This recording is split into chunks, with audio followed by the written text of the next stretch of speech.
Hi friends, ഇന്ന് നമുക്ക് കപ്പ കൊണ്ട് നല്ലൊരു പലഹാരം ഉണ്ടാക്കാം. അതിനായിട്ട് കുറച്ച് കപ്പ നല്ലോണം കഴുകി വൃത്തിയാക്കി എടുത്തത് ഒരു പാത്രത്തിലേക്ക് ഇട്ട് അതിലേക്ക് കുറച്ച് വെള്ളം ഒഴിച്ച് അടുപ്പത്ത് വെച്ച് നല്ലോണം വേവിക്കണം. കുറച്ച് വേവാനായി വരുമ്പോഴാണ് അതിലേക്ക് ഉപ്പിട്ട് കൊടുക്കേണ്ടത്.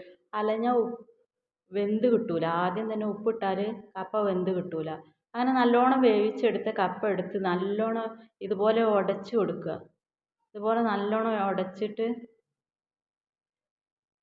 ഉടച്ച് ഈ പരുവത്തിലാക്കണം. ഇതിലേക്ക് കുറച്ച് മല്ലിച്ചപ്പ്, സവാള ഇതൊക്കെ നന്നായിട്ട് കുനുകുനാ അരിഞ്ഞത് ചേർത്ത് കൊടുക്കുക. അതുപോലെ ഇതിലേക്ക് കുറച്ച് ഒരു പച്ചമുളക് ചെറുതായിട്ട് അരിഞ്ഞത് ചേർത്ത് കൊടുക്കുക. എന്നിട്ട് ഇതിലേക്ക് ഒരു ഇത്തിരി ഉപ്പിട്ട് കൊടുക്കുക.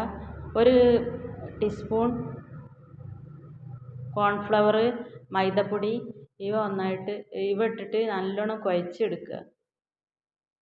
ഇതുപോലെ കുഴച്ചെടുക്കണം. കുറച്ച് എണ്ണ കയ്യിൽ പുരട്ടോ, ഒട്ടിപ്പിടിക്കുന്നതിന്. ഇതുപോലെ നല്ലോണം കുഴച്ചെടുത്തിട്ട് ഒരു കവറെടുത്ത് ഇതുപോലെ പരത്തിയെടുക്കണം. നന്നായിട്ട് പരത്തിയെടുക്കുക. ഇത് വൈകുന്നേരങ്ങളിൽ കുട്ടികൾക്ക് കൊടുത്തു നോക്കണേ. കുട്ടികളൊക്കെ കഴിക്കുകയും ചെയ്യും. കപ്പയാണെന്നിട്ട് അറിയില്ല.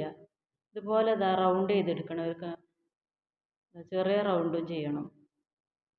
ഒരു ടോപ്പ് എടുത്തിട്ട് ഇതുപോലെ അങ്ങോട്ട് പരത്തിയെടുക്കുക. ഇതുപോലെ തന്നെ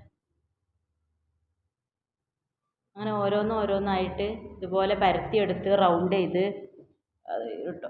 ചെയ്തെടുക്കണം. 2 റൗണ്ട് ചെയ്തെടുക്കണം കേട്ടോ. ചെറിയ റൗണ്ടും ഇത്തിരി വലിയ റൗണ്ടും.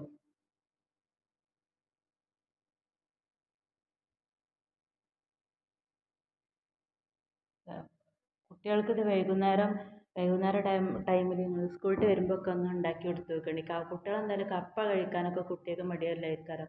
അപ്പോൾ ഇങ്ങനെയൊക്കെ ഉണ്ടാക്കി കൊടുത്താൽ അവർ നല്ലോണം കഴിക്കുകയും ചെയ്യും. ഒക്കെ ഇതുപോലെ പരത്തിയെടുക്കുക. എന്നിട്ടൊരു പാന് ചൂടാക്കി അതിലേക്ക് ഓരോന്നായിട്ട് മുരിച്ചെടുക്കുക.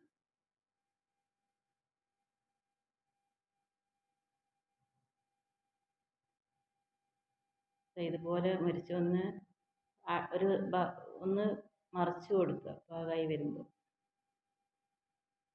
ഇതുപോലെ ഒന്ന് മറിച്ചിട്ട് കൊടുക്കുക.